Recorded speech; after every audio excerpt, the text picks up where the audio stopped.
So welcome. My name is Kelechi Kalu, Vice Provost International Affairs here at University of California, Riverside. It is an honor and a privilege for us to be hosting this conversation. I remember when I joined UCR in 2015, one of the first things we wanted to do was to start a discussion amongst the faculty and the students, a discussion that has global impact, one that transcends different disciplines and boundaries. And in that process, we had a delegation from Germany, Erlangen, and we were talking about, wouldn't it be wonderful if we collaborate to host a conference here and also host a conference in Germany? We all got excited. It got to a point where we were going to plan the conference. Our colleagues decided they wanted to do something transnational, something different from what we wanted to do here. But that did not stop us from moving forward. Luckily, I had as a co-conspirator here on campus also of German descent, Jeanette Kohl. So I decided whether we do it in Germany or with Germans, we are going to have a conversation here. And so the idea of powerful migrations was born. This started in 2015, more intensely in 2016, way before the election. So it's a conversation that we hope will ignite the thinking, engagement, not just at this conference, but on campus, in the community, and beyond. My role this morning is very simple, and it is to welcome you, those of you, our friends who are coming from outside of Riverside. We truly welcome you to our campus. We hope you enjoy your stay. If anything goes right today, please give all thanks to Jeanette Kohl. Whatever problems there are, blame it on me. And if all things go perfectly well, give her thanks, but also give thanks to all the staff from International Affairs, Center for Ideas and Society that have been instrumental in putting this conference together. But we were not the only two people who started to think about the infrastructure for this conference. We had help from a very wonderful person who is in this room. Her name is Georgia Wonke, Director of the Center for Ideas and Society. Please help me to acknowledge her generous financial support for this conference.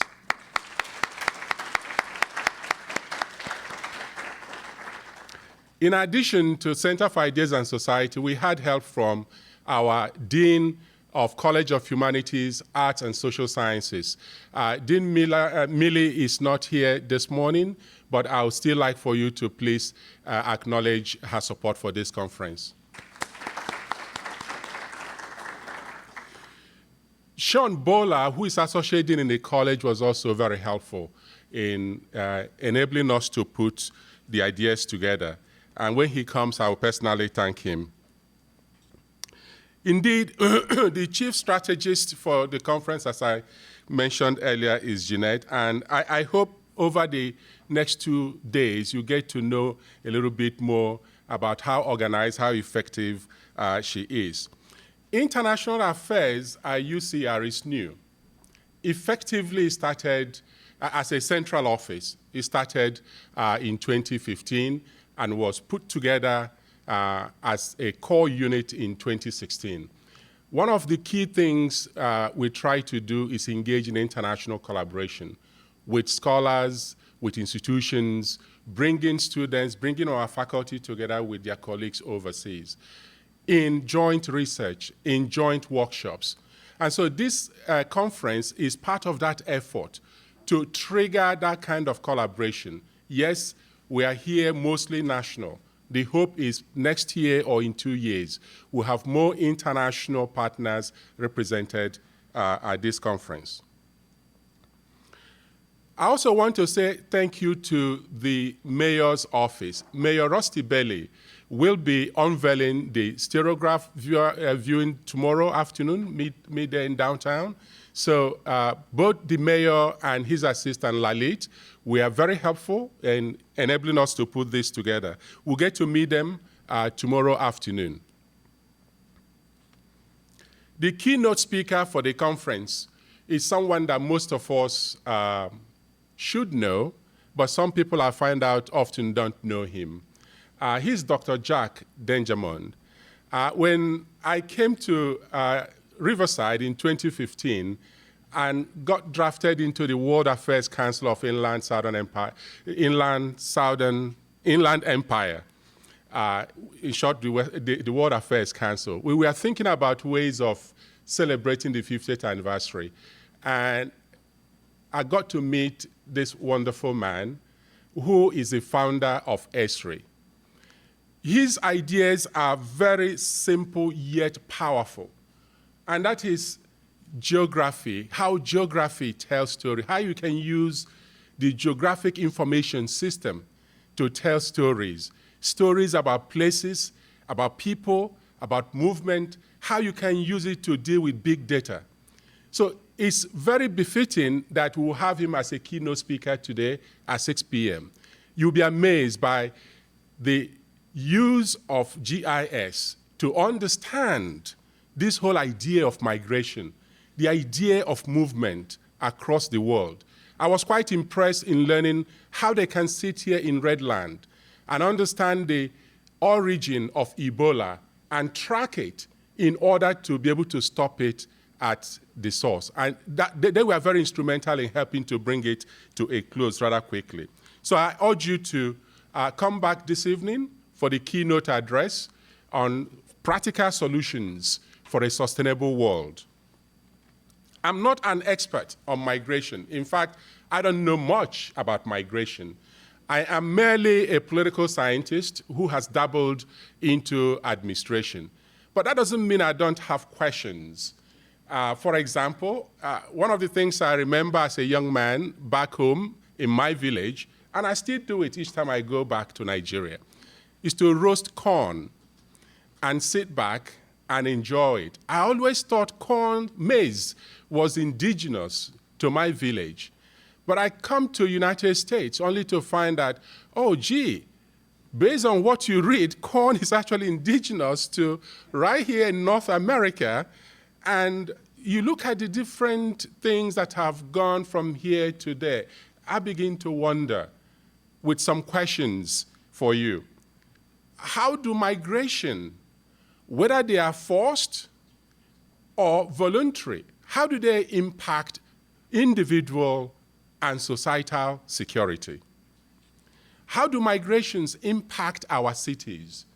Are there differential impact when the migrations are internal, which tends to be the case across African countries, the so-called internally displaced persons, and the migration, for example, from Somalia into Kenya, which is now the largest migration territory anywhere in the world? How do those impact the space that they are now occupying, the people, the memory, the narrative? How do migrations impact cities? For example, if you look at Detroit, you have increased migration. To what extent is that positive? To what extent does that challenge the very character of Detroit? Indeed, how does migration impact California? There are many, many countries in my head when I travel through California, small countries embedded here and there. Yes, we call them heritage communities. These are migrations. How do we understand this? How do they impact life, culture? How do they impact the identity of these spaces? And my last question to you to consider as we go throughout the day is, when we migrate to places, what do we take with us to those places? And when we leave, what do we leave behind? What do, whether forced or voluntary migration, bring to the new space? What are they leaving behind in their place of origin? Could the idea of information technology help us to bridge sometimes misperceptions and misunderstandings of the impact of migration? The whole idea of powerful migrations. Think about religion. Think about Christianity, Islam. Think about Judaism. If they were contained within their geographic territory, how would the world be different today? They migrated to different parts of the world. Think about Google. Think about eBay. And of course, Apple. Would they have been built and nurtured here if migration did not occur? In other words, this is a conversation about big questions, big ideas, and I am confident that you, the experts, will enlighten us throughout the day and tomorrow so we can have a better sense of the different aspects of migration. It is truly now my pleasure and privilege to welcome my colleague to the podium. As I call her the chief strategist, the chair of arts history, Dr. Jeanette Kohl.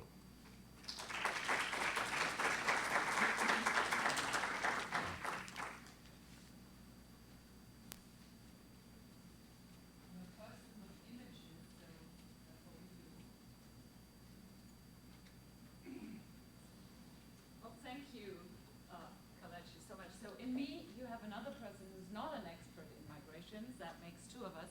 I'm going to explain shortly what this is about in a slightly different version of the story that you just told. I recently read something that I found quite interesting, one formulation that said, migration is in California's DNA, and I think that is very true.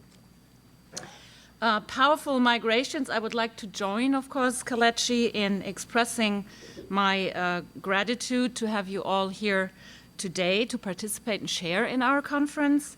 I know that some of you have traveled long distances, and all of you have made room in already very tight semester, end of semester, and midterm schedules, which reminds us of the importance of our topic and also of course, the importance of your work on migrations. Let me first thank those people without whose work we all would not be here, and that is first and foremost, and there she is at the door, Catherine Henshaw, Associate Director of UCR's Humanities and Social Sciences Center, the Center for Ideas and Society.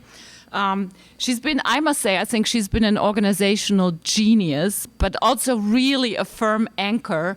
And she had a much better grip, Catherine, do you hear me, on the budget than I ever did. Thank you.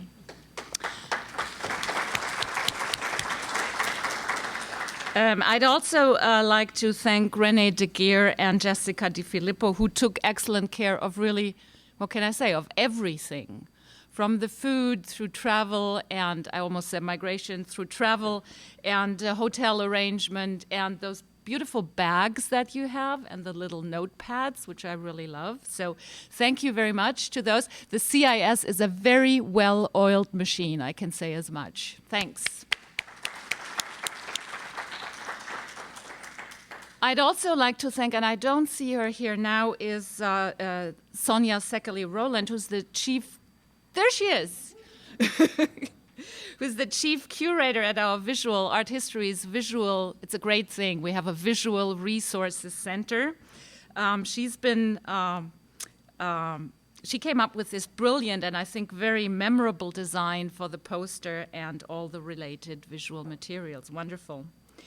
I also like to thank Susan Komura, who's our anchor, our FAO in art history, for all her very, very efficient work behind the scenes.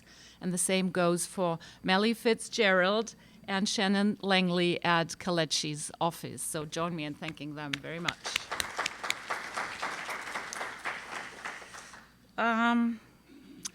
Well, conference needs a house, and I guess we're lucky because we have two of them. We're going to move to the Culver Center downtown Riverside tomorrow for tomorrow's day of the conference, and I'd like to thank the Culver Center's, the Arts Block event manager, Catherine Dorff, It's film curator Nikolai Maslov, and of course Tyler Stallings, who was when we got started and started talking about what we could do and what we would do and what we wanted to do. Tyler Stallings has been a very enthusiastic supporter of this event, and I'm very grateful for that. I'd also like to thank the Arts Blog's new executive director, Sheila Bergman, for hosting the second day of the conference. And of course, the city of Riverside, who got involved on several different levels, mostly for the stereo viewer exhibition project, which we will unveil tomorrow at noon. And I think it's going to be a very exciting event. And I wanted to thank Lalit Akaria and his office for being so helpful in making this possible. And then there's Georgia Warnke, who's been mentioned already, director of the Center for Ideas and Society, who will moderate our first session this morning. I think I can say that she's been really a constant source of good advice and brilliant ideas.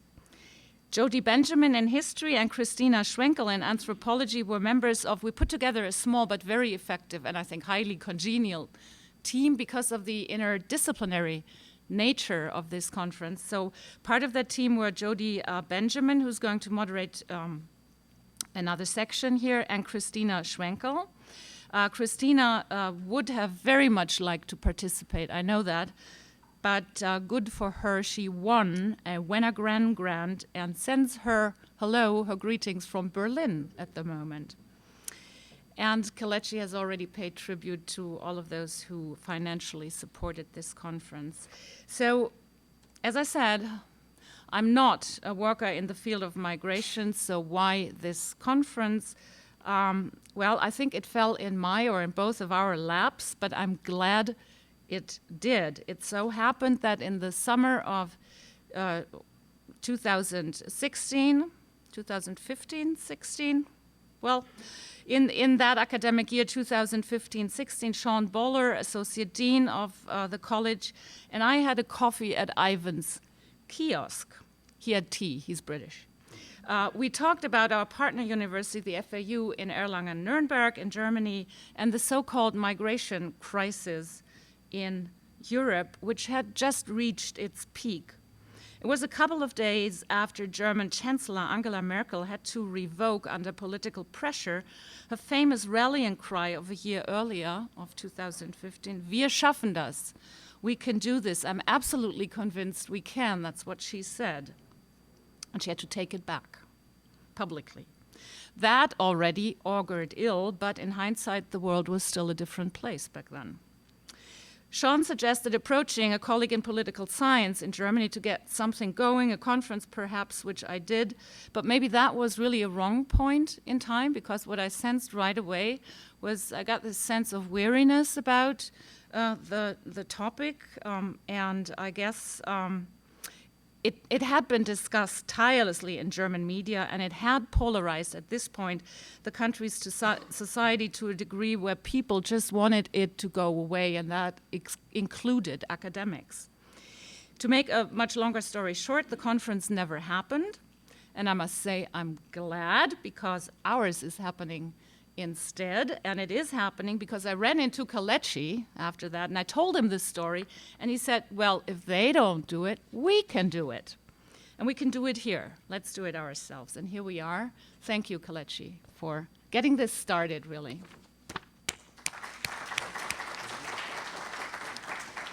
While I know that people don't usually come to listen to lengthy introductory remarks, the conference topic, I have to admit, has captivated my thoughts ever since we started discussing it here, and it continues to fascinate and concern me.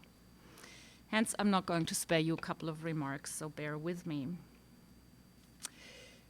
There have been many conferences carrying migration in their title over the past decade, and I think this is a good thing. However, when I looked at a lot of them, the overwhelming majority of them focused very strongly on political aspects, and they were very heavy on politics, which I guess is tendentially a good thing too. The discourses around migrations are, of course, highly politicized, and rightly so, because of the global immediacy and their urgency. What to do? How do we react? Are we for? Are we against it? However, as an art historian, I remembered two things. One was my colleague Avinoam Shalem's groundbreaking work on the migration of objects in a different time period, a period that we could call a period of early globalization in the late Middle Ages and the early modern period, the Renaissance, and his brilliant thoughts on the image of Islamic art in the context of medieval aesthetics. The other one was a thought-provoking book edited by another colleague in art history, Saloni Mathur from UCLA. It's called The Migrant's Time, Rethinking Art History and Diaspora, a book whose essays explore migration as a topic in art, but also contemporary mobilities and their reshaping of artistic production, exhibition, and the change of viewing practices that comes with it. I'm delighted that we could win both of them for the conference. Saloni is joining us tomorrow, and unfortunately Avinoam fell ill, but he did send his PowerPoints and his text, which is filled with Arabic words, and I'm not sure how I'm going to try. I'm going to try and read it to you later.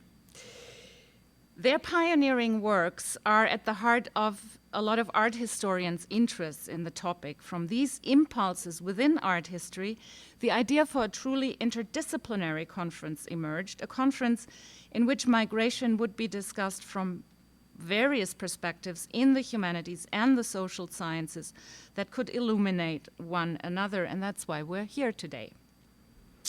The risk of an interdisciplinary conference on a very broad topic, and of course migration is a really big topic, the risk is that of potential disconnect and arbitrariness. However, I think there is a strong overarching leitmotif that provides cohesion here, and that is the aspect of power, of empowerment, and of impact. When we then looked for speakers who were aware of the problems and tragedies of the stories that come with the migration of people and their things, but this is because this is really important, but who would also consider the positive and catalytic sides of migrations, the changes they have brought about, the impulses they have given, and the examples they have set.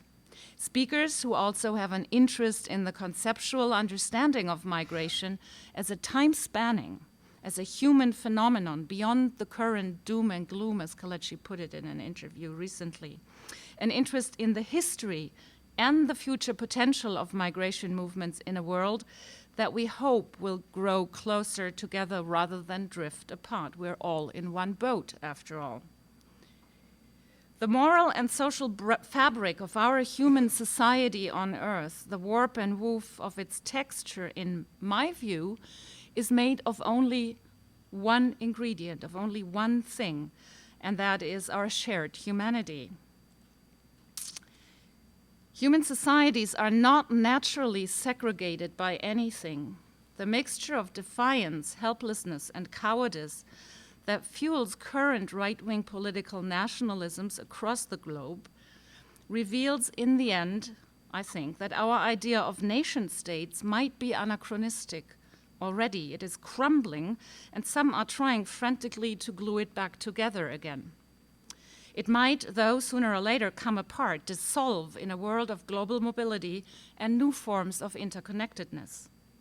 And yes, globalization, and that, of course, includes migration as a factor, is an unsettling experience for all involved. It confronts us with the other, with what is hard to read, to understand, to accept. It sometimes might even feel like invasion, and it inevitably raises issues of security on many different levels, even without such hideous crimes against humanity as committed by ISIS and other groups fueled by violent religious fundamentalism.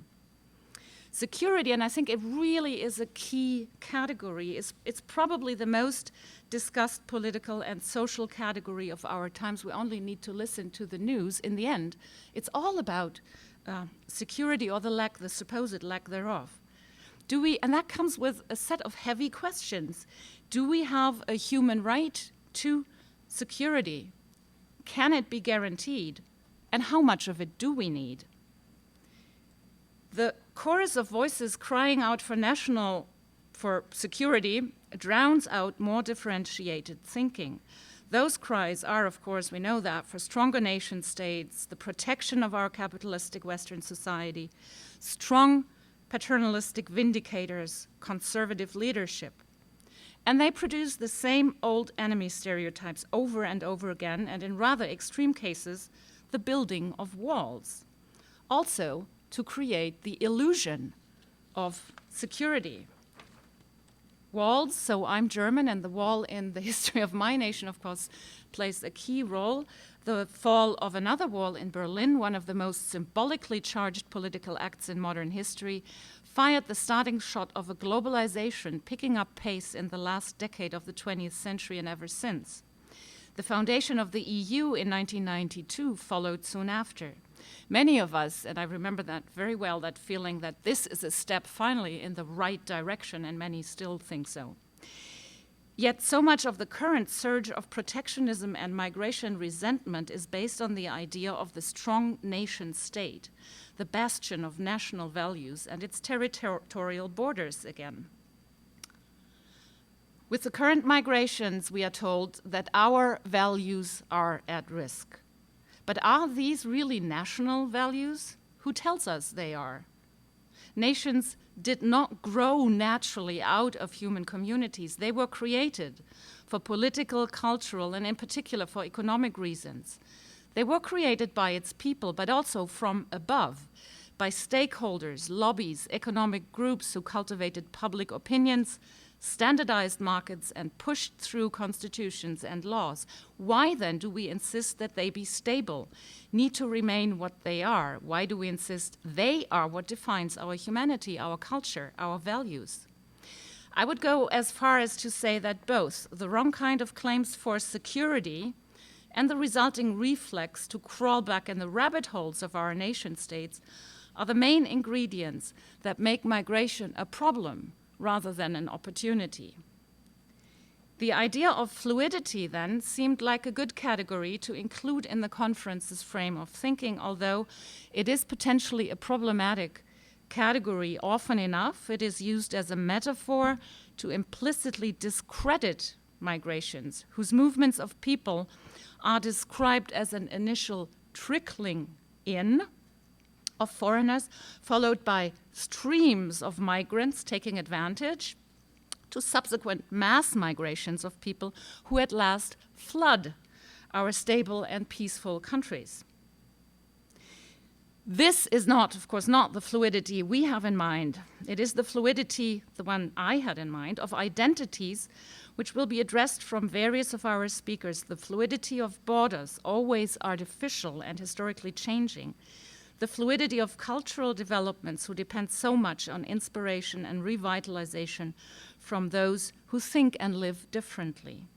Fluidity is here where we are understood as a strong and potentially, I would almost say, homeopathic concept, bringing about solution and flexibility.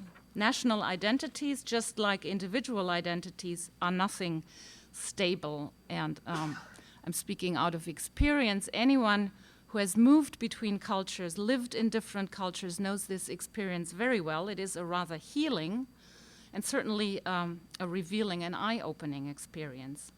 Hence the question recently asked by the very popular German literary critic Dieter Borchmeier in a new book. The book is called Was ist Deutsch? Eine Nation auf der Suche nach sich selbst. What is German? A nation in search of itself. And I think that thinking is already inherently flawed. There is no self of a nation, no natural state that comes with a nation and then that we can seek for, that can be sought for.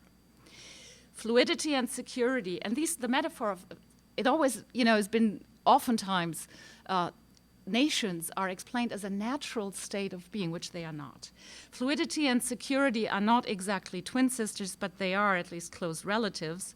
One aspect of their difficult relationship has been discussed by Hans Blumenberg in his famous publication from back in the 70s, but it's still very up to date, Shipwreck with Spectator.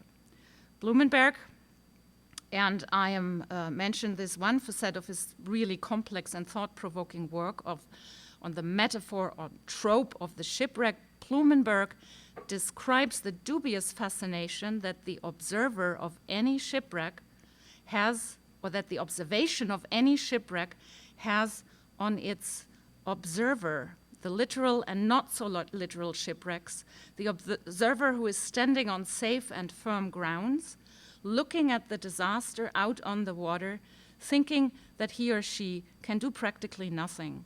The person-made observer is transfixed in his or her ambiguous role as spectator. This shipwreck, a metaphor and an archetypical image that we've seen in too many variations over the past years, it's a striking image, a striking metaphor. It hardly loses anything of its power when transmitted through the media, that much we have learned. The shipwrecks and near shipwrecks of hundreds and thousands of migrants across the vast waters of, for example, the Mediterranean, the dead bodies of children washed ashore, they have become synonymic with the migration crisis of the early 21st century. They have given catastrophe and sometimes salvage a face, making us the spectators in a dual, if not triple, sense of the existential shipwreck of fellow human beings seeking security, of the deadly consequences of forborne or failed political interventions, of a media spectacle that feeds our instincts of survival. Let me conclude with some images from, and I couldn't help but doing this, from my own field of research, Renaissance portraiture. Florentine filmmaker, photographer, and economist Mark Abu Zaid is a self-declared cultural nomad and explorer who specializes in projects that have to do with oral histories from, I quote, Jordanian Bedouin, Ghanaian Kenti weavers, Nigerian carvers, to Moroccan Berbers, Tunisian octopus fishermen, and Lebanese goat herders. In 2012-13, spurred by massive anti-immigrant attacks in Italy, Abu Zaid created a much-noted series of photographic double portraits titled New World. They show two heroes, one from Florentine's famous Renaissance period, the other one a recent migrant or immigrant to the city. From historical figures such as Lorenzo the Magnificent Medici here, or Savonarola, famous political leader, to Botticelli's portrait of a young man with a medal of his ancestor, they all find their counterpart in a migrant who, of course, comes with his or her own history. I'm quoting Abu Zaid, "The New World is a project against racism and social exclusion of the new immigrant communities. We've chosen 10 Renaissance paintings of such individuals who carried and promoted the cultural Renaissance in 15th and 16th century Italy. We then chose 10 immigrants who form the heart and soul of the current Renaissance, not least an economic Renaissance in Florence. We want to show that had these paintings been made now, they would and they should show those dynamic and hardworking representatives of the current cultural change," unquote. The project is, of course, not unproblematic in its dressing up of immigrants, but it is also, I think, an ultimate gesture of inclusion, the most Italian welcome that you can think of. I let the image stand here at the end, not because it closes the circle back to our poster with the faces of immigrants who arrived in this country, the United States, 100 or 150 years ago on Ellis Island.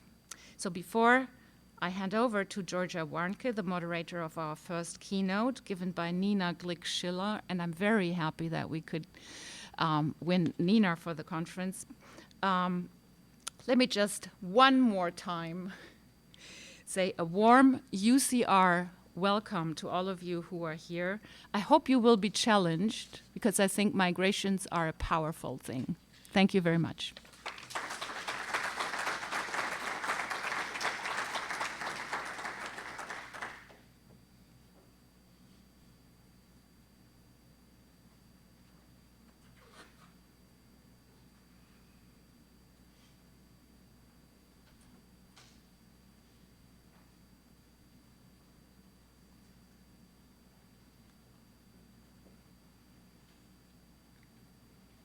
Is that your first image, Nino? Is that your first image? There we go. Much better.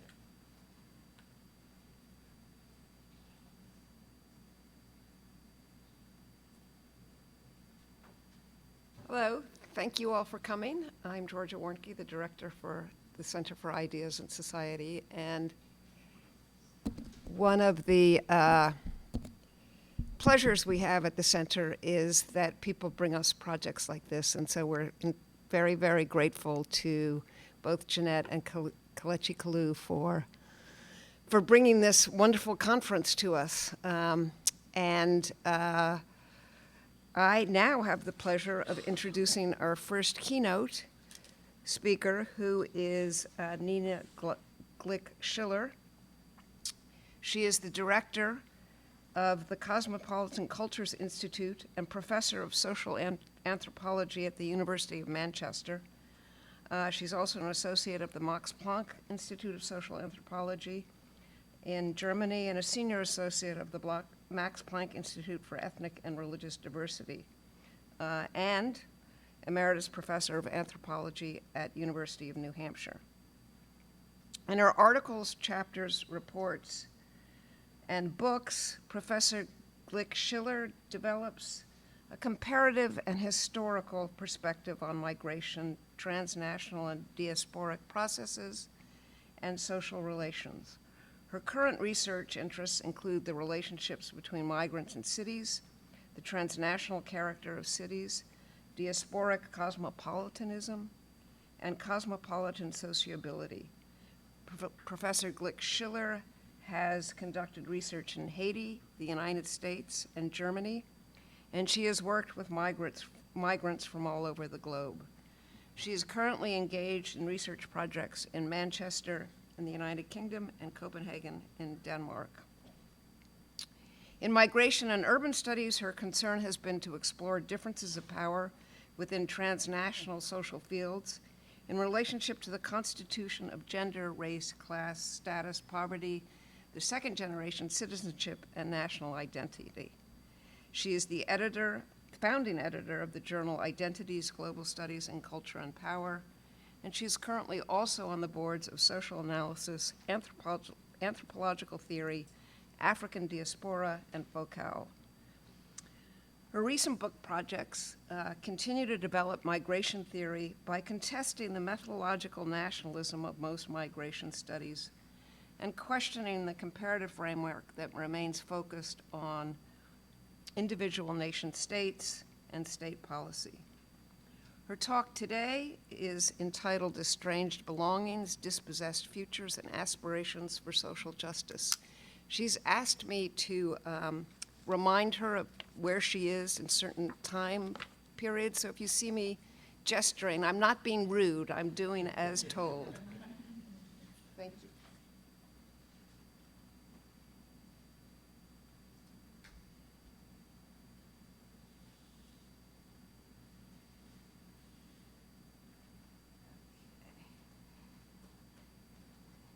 I'm hiking through life, but then life is a hike.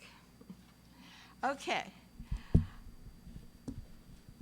I want to thank everyone who worked so hard. Is this?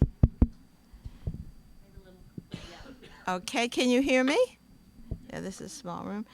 I want to thank everyone who worked so hard to organize this conference.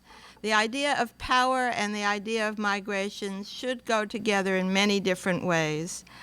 I also want to thank Vice Provost Kalu because he reminded me what has made me a migration scholar. The questions he raised are indeed the ones that are central to, he sounds like a migration scholar to me because the questions he raised are the ones that should be central to our field. And basically how everywhere is built by people from everywhere. Okay, and that's something we often forget. There could not be cities without migration. It's not integrating migrants into cities. Cities are places of migrants, period. Yeah. I was also interested to learn that this conference was stimulated by what's been happening in Germany, since Germany is a place that I work in and live in for the past 17 years. And my goal has been to document some similarities between German and U.S. cities in places that are supposed to be so different. This has led me to a critique of scholarship that only emphasizes difference. And that is going to be my theme today. Now I want to make clear, this is not because I'm against difference, this is not because I don't want to celebrate diversity, but I do think our scholarship has been lopsided, that life is made of differences and commonalities, and we need in our scholarship to emphasize both. I think we're paying the price of a particular understandable need to set the record straight and emphasize our diverse heritages of the U.S. and around the world. And we need to look at the histories of how everywhere was built by everyone. I say this in relationship to the history of Germany, where, despite the fact that they have said for years they're not a migration country, in 1945, millions, the numbers are controversial, maybe 7 million refugees came from the East into Germany. And while they were defined as ethnic Germans, that's not how the people who were in war-torn Germany saw these people who spoke different languages and had different customs. And now that memory has in many ways gone away, and that's why Merkel knew we could do it, because 1 million, what's million in a prosperous country that needs labor compared to 7 million in a country that was rubble? Okay. So why the attack in Germany and the U.S. now and around the world? Why the attack on migrants? We have to look at time and place and where these attacks come from and what our role is as migration scholars. And I was reminded of this when I was leaving for this conference, and I heard a public radio interview where some pundit, and I didn't catch his name, was saying, it's only natural that people stay with their own kind. This is human nature. And, Jeanette really gave what had been the first part of my talk, but I cut it out because I'm glad she gave it because I didn't have time. It's not natural. We have many kinds at the same time. Why does this concept come and go? And why is it hitting us in the face now, and what do we do about it? So this is, why this image of immigrants from hell when immigrants are part of the everywhere and every place and always of history, and how does migration scholarship reflect and contribute to what I see as an emerging historical conjuncture? And I'd like to push this term and speak of a conjunctural analysis. I find it very useful. I'm using John Clark, who's a cultural studies person.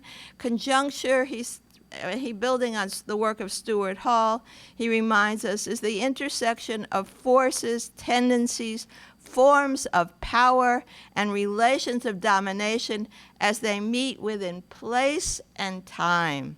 So geography and time get put in there, and power as intersecting networks.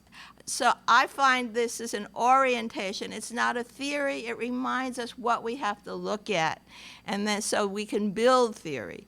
And it highlights the intersecting networks of globe-spanning power, not up there, but as we're connected to them in multiple ways as we build our lives, which migrants are sometimes much more aware of than people who haven't recently migrated or claim to forget what the migration history of their place and family was.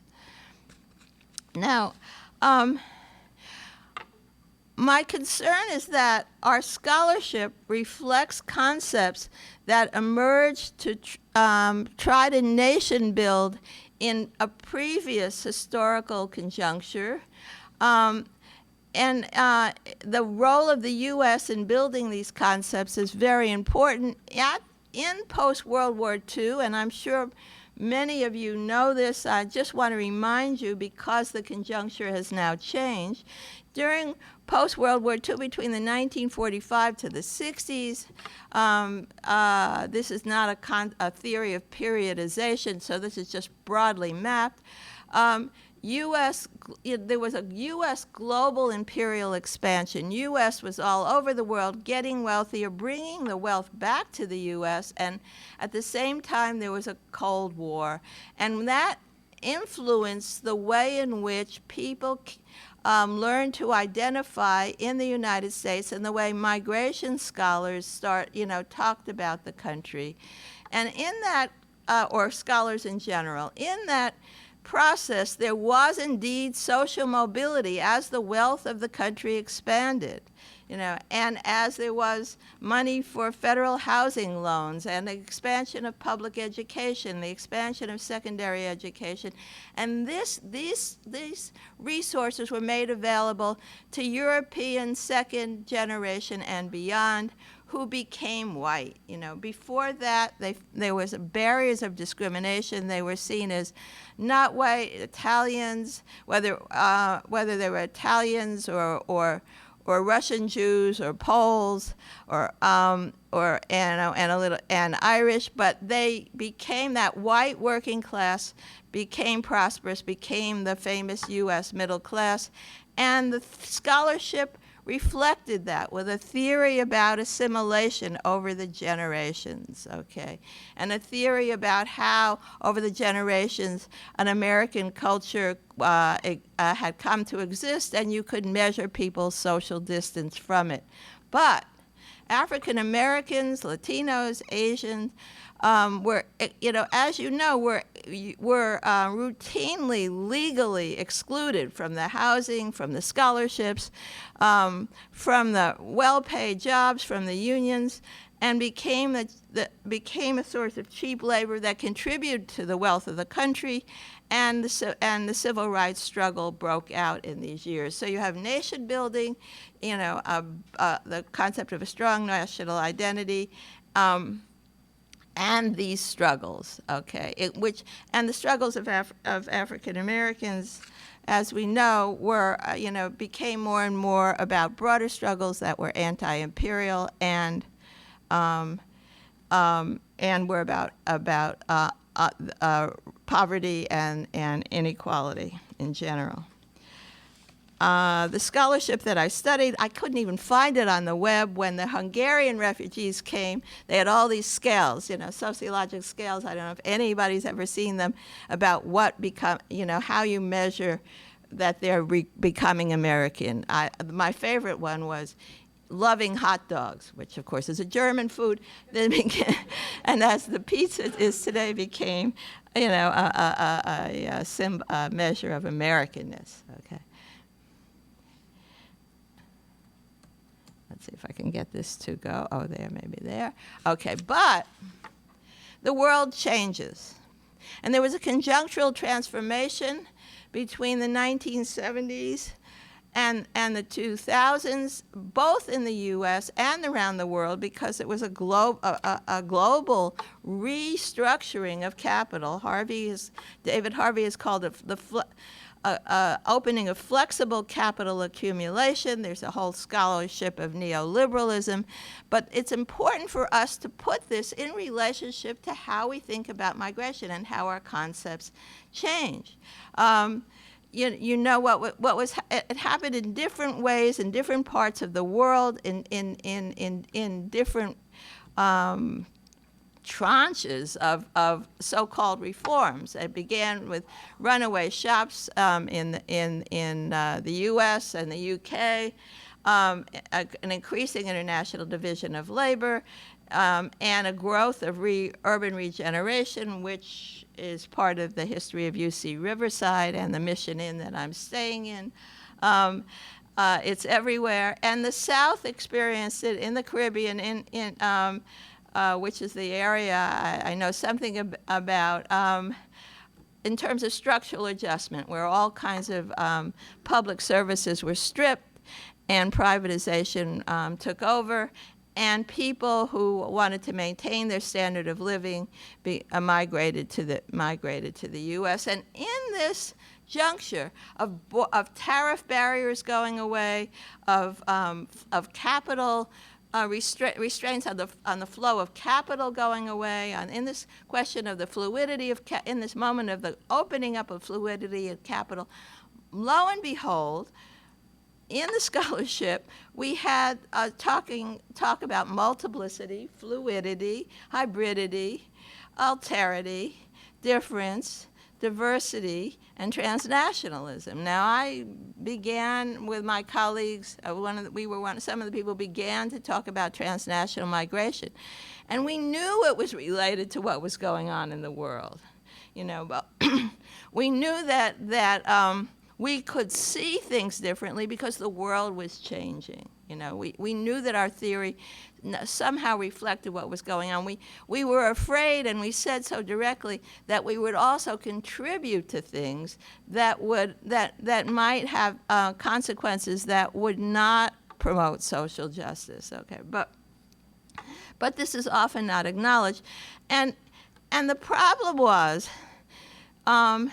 You've all know the metaphor of the salad bowl rather than the melting pot. How many people here know the salad bowl metaphor, right? My daughters were taught it in school, and it's appealing. We don't all merge together. Difference is important, but people aren't tomatoes, and people aren't cucumbers. We don't stay only as a tomato or a cucumber. We have bothness, right? We have tomato-ness, and we also have multiple connections to other things. Those boundaries of vegetables, this is the naturalization of difference, and doesn't give us a language to talk about what else might be going on. Okay. And now, and the 21st century, however, compounded some of the pressures that were building through all the structural adjustment, which was, in fact, and as structural adjustment came to more and more to Europe and to the U.S., the centers of power, they were, and more took the form in those places. Unlike it's different if you talk about China, but in those places became more and more not capital accumulation through industrialization at all, but capital accumulation through dispossession and through financial manipulation to assist that dispossession. And there was an increasing intensification of wealth. Now, it's not just here. You can see it all through Scandinavia. You can look at all the figures throughout Europe. It's in Germany. True. And the question is, does our migration scholarship reflect on this change or reflect on this change? Are we able to step out, as we struggle to do with our concept of transnationalism and transnational migration, and say, how are our concepts feeding into the current conjuncture, feeding into the current politics? Can we step out and create concepts that can critique and enable our goals for social justice, rather than contribute to concepts of it's only natural that people only love their own kind, so of course white people love their own kind. What's wrong with that? It's human nature, not racism, which is what this guy said on the radio. And no one said anything else. Okay, so most of our migration concepts reflect these past conjunctures. They're ahistoric. They have this binary, either there's diversity or there's assimilation. There's no way of thinking about history, time, and place, and that's what I want to challenge us to do.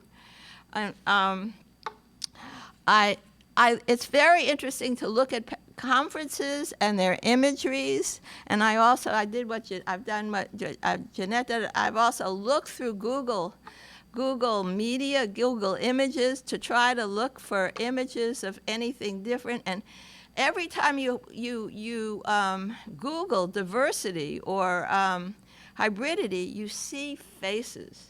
It's all racialized. Even if it's merged colors, it's always about physical difference, Or you have an image, as I showed you, of different colored hands. Or you have a different image of different colored pencils. It's always about colors and bodies and borders. And so security is about borders rather than human security, like what do we need to survive? What's the question? How do we deal with unequal wealth? That's not in the imagery of security or the discussions of security.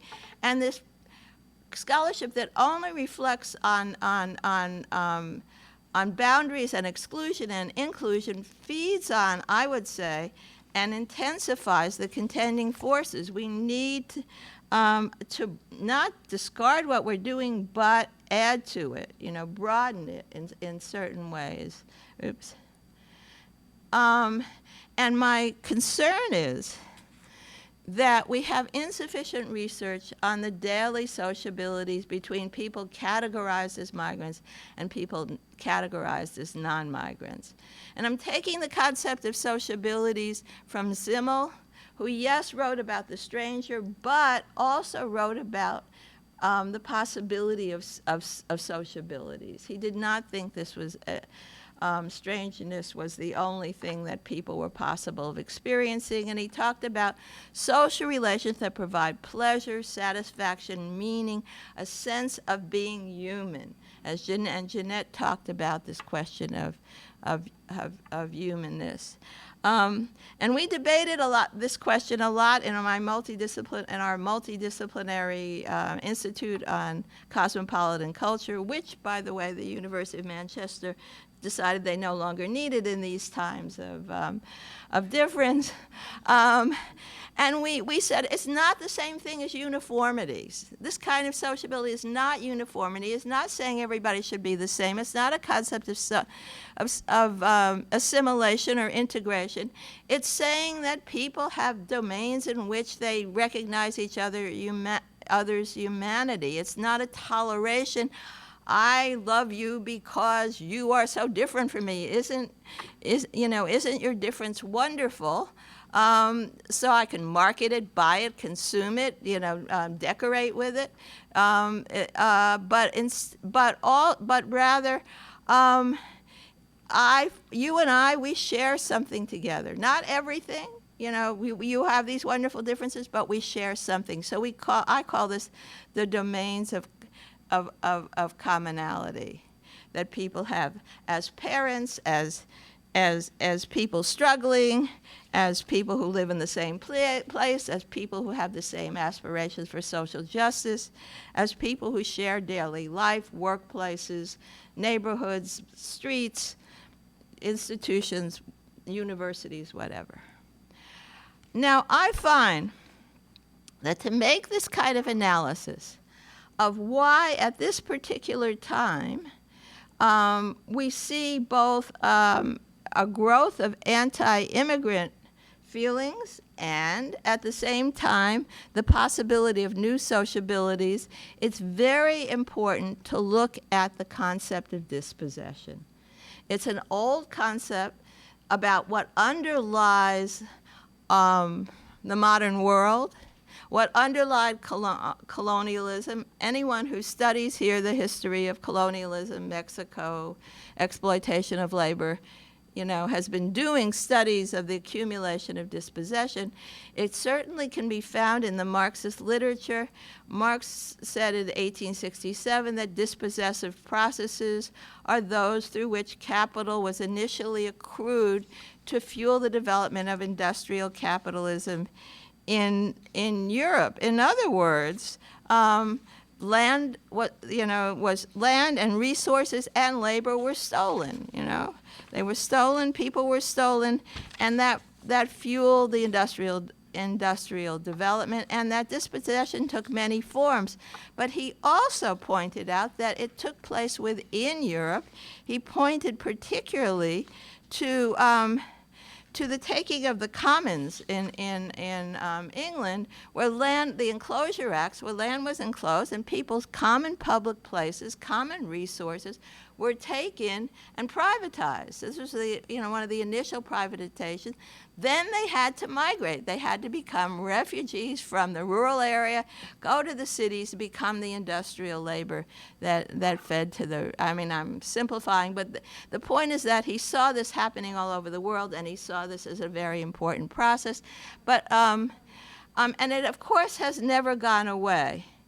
And he saw it happen through legal means. So the Enclosure Acts were acts. They were acts of, legal acts. So law can be used to dispossess. And these ideas are useful to understand what's going on now as the social means of subsistence, resources, land, labor, housing, education are transformed into capital and taken away from the people. So there are certainly current forms of dispossession that can help us understand the angers and the possibilities for commonalities and sociabilities. So there's the continuation of old practices. There's massive land taking going on in Africa right now, for example, massive taking of the resources of indigenous people in Latin America too, and land taking. But there's also new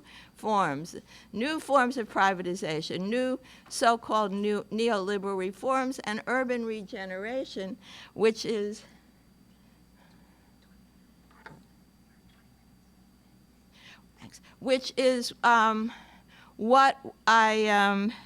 urban regeneration, which is what I've particularly been focusing on. There's new revitalized instruments of debt, and there's banking fees and fines of the poor. This is modernized parliamentary forms of robbery. That's Marx's phrase.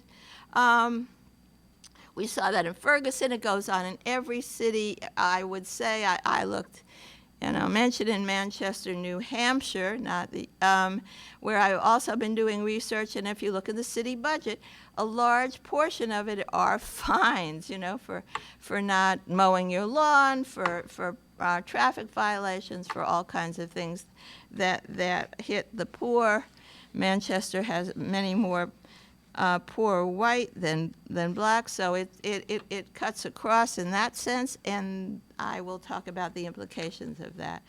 And the economic restructuring means you take the tax money and you transfer it to corporations for revitalization, which means there's less taxes for anything else, which is why there's all these crises in so many cities, such as Detroit had experienced.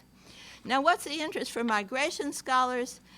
The dispossession leads to multiple forms of physical and social displacements and struggles for people to find a place in the world. It leads to precarious lives. Some people call the precariat. I think the dispossessed is more accurate. But at any rate, we need to take into these processes into our migration theory. Now, I want to talk about doing that, and just very, very briefly to tell you what research led me to think about this. I've been researching, actually, with my colleague Aisha Schiller in 3 cities, Manchester, New Hampshire, Halat-Salah in eastern Germany, and Mardin, which is in Turkey on the Syrian border, 3 apparently very different cities. And underlying the urban regeneration, we found these processes of accumulation by dispossession, very similar neoliberal restructuring. This book is in press right now, and perhaps we're talking to the publisher. This graphic on the right will be the cover. I'm not sure, but if you take these are the flashy, fancy brochures. I'm sure Riverside has them too, of urban regeneration, right?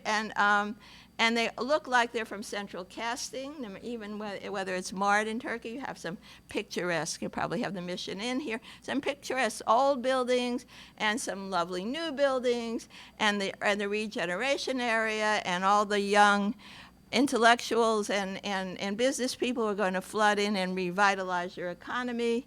And there's very little and often there's very little discussion in these brochures of the role of migrants or the dispossessed. This is Manchester, New Hampshire, the other picture. And the old abandoned factory, the factories that were the mills that made the city great. It was once a big textile producer, and the University of New Hampshire has a campus there and a lot of startups that come and go. All right. What fascinated me is when I started the research, migrants were very welcome in Manchester, and they probably have been in Riverside too. Migrants were seen as very important to market the diversity of the city. Okay. So even in the face of growing national tensions after September 11th, there was generally a welcoming. In Manchester, actually, from the 1990s. But I just studied it beginning in 2000. This is Sagi Tahir, with a former governor of New Hampshire. He was an important political activist, a Muslim Republican political activist in Manchester. He was the first Muslim elected definitely to the New Hampshire state government, definitely to the New England state government, and possibly, I don't know what the Midwest looks like, but he was certainly one of the first. And this is Carlos Gonzalez, who came originally from the Dominican Republic. Also became an important Republican political activist and then a member of the state legislature. They were roles for people, not just as tokens, not just, but as important political actors within the regeneration of the city. Both of these people, so migrants are actors in regenerating cities. Both of these people were part of the property redevelopment in Manchester. Okay. I also became interested when I went to a born-again Christian church, a part of a network of 27 Christian churches, predominantly white, with a scattering of migrants, most of the congregations. This network was put together by a Nigerian minister, Nigerian refugee, Ogoni, who got people together to pray for Jesus to take over Manchester. And I began to ask, and they also became political actors. If you see on the bottom, I'm sorry, it's a bad picture, but the guy with the necktie was the Democratic mayor of Manchester, who started going to the prayer meetings because he began to realize that this was a political force that he wanted to incorporate into his city. So this was a very interesting networks because they were explicitly anti-racist. Okay, they were people, as I said, who were predominantly white from New Hampshire, although they were part of a global Christian network, and they were busy praying not only for Jesus to lead the city, but for Bush to lead the country. When I was doing this research, and so they were pulled into more and more conservative politics,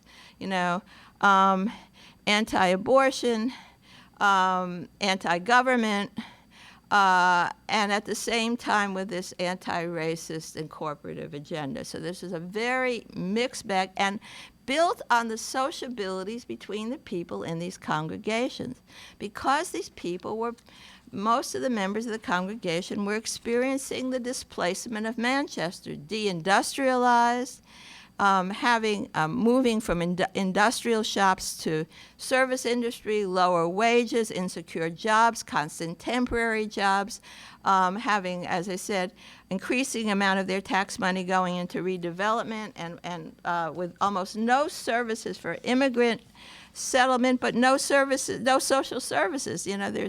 There's very few. There's almost no taxes in New Hampshire, except on a city level, and there's very few public services. This led me to a broader study of the sociabilities of migrants and non-migrants, and a whole sample of migrants, 129, I forget the number, of interviews we did with migrants about what happened when they first came to the city. They all talked about how they formed this friendship with someone who was not a migrant, and they found in each place they worked or they lived at least one, quote, remarkably good friend. They distressed the humanness of these relationships. They're continuing. They met these people walking down the street, at workplaces, in a range of institutions where the institutions weren't providing the services, but they were providing ways of people meeting each other. And this narrative became, we heard it over and over and over, from people from all over, and it began to say, where does this belong in migration theory? Why isn't it there? How do I talk about it? What to do? What and how? And and what? If it's not human nature for people to only think of their own kind, it's also not human nature for everybody to just immediately say, "Oh, you're welcome here." So what is it that's forming this? What are the actual conditions that make people bond? Well, let me just say. And I found that the really remarkable friends shared often some situation of displacement. They were managers who had been downsized and lost their job early. They were people who also were temporary jobs or also white factory workers. They were people who were disabled and didn't have services. They were people who were being displaced by the urban regeneration and were losing their housing. That was the tie, and it held up. It's a tiny sample. Sociologists would say it's not a sample at all, but it's a hypothesis for further research. I'm not claiming vast findings. I'm claiming we have to start thinking about this. Then comes 2007. Okay, I don't think we've theorized how deep until we saw the Trump victory. What happened in 2007? See this graphic? This was the Manchester Housing and Redevelopment Authority. They convinced a lot of people, including a large number of migrants and a lot of poor white folks, to buy overpriced real estate. And of course, they lost it. Plants closed, people lost jobs, the mortgage rates went, suddenly they had balloon mortgages or different kinds of instruments where suddenly they didn't know it. They had these huge rates, and people lost everything they had put into it. This graphic is interesting because it's a black and white hand, and so we have a population that's maybe 7% black in the city, something like that. Okay, so there was intensified public and private debt, again, more taxes, reduced services, and anger, and downward mobility, and a search for change in new politics. What we saw from 2000 to 2007 on steroids, and polarization happened in Manchester as it happens elsewhere. Local Republican politics became anti-immigrant.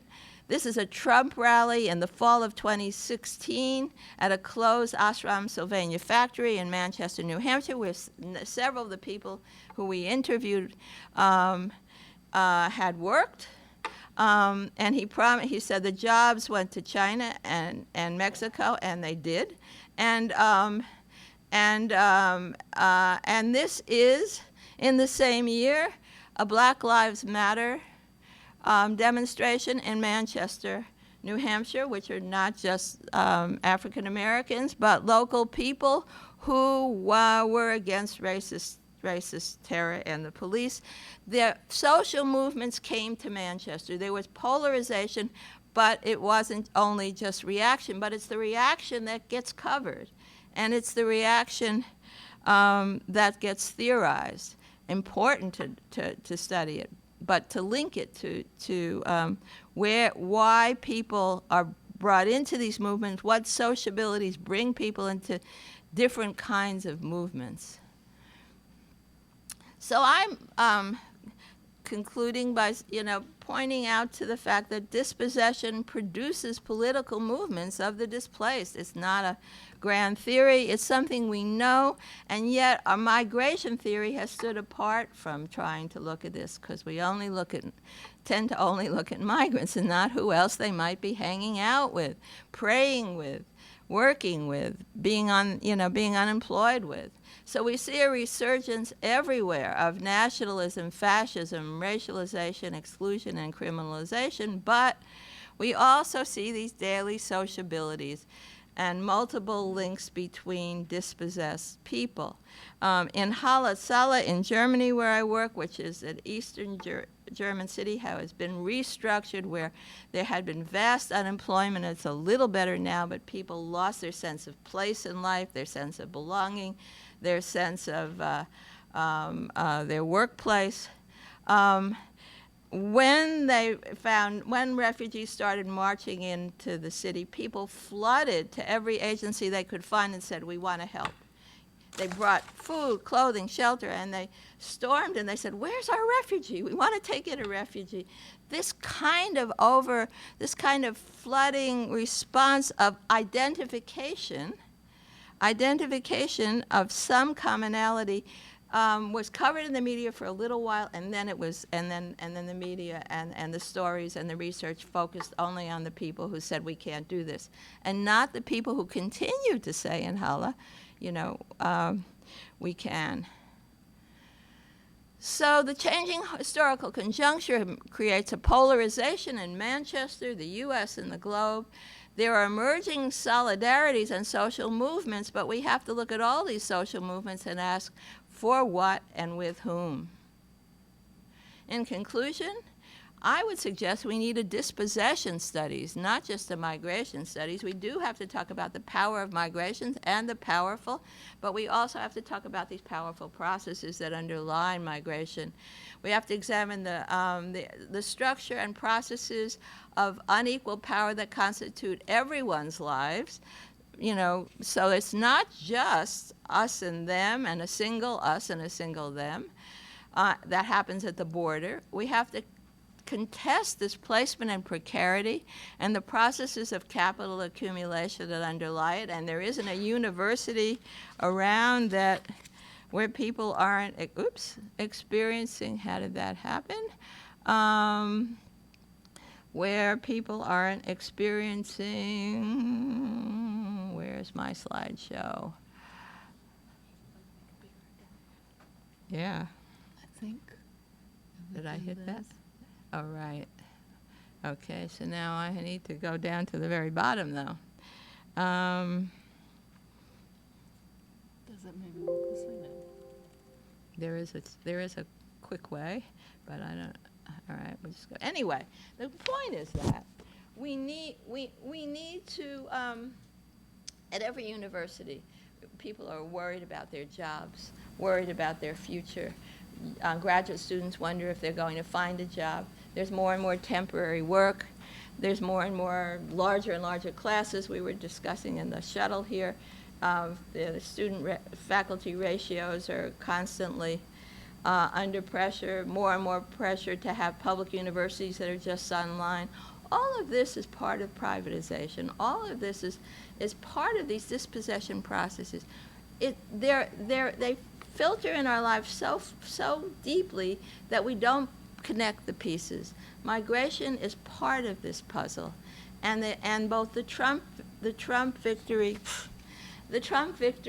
and the social movements that actually are taking place in big cities and small, demonstrations everywhere. Sometimes in New York City, subway feels like a moving demonstration these days, but it's also happening in places like Manchester, New Hampshire, known for its known for its primary politics, but also now part of the vast social movement. So let's work on this, and create a scholarship that can speak to our times and places. Thank you.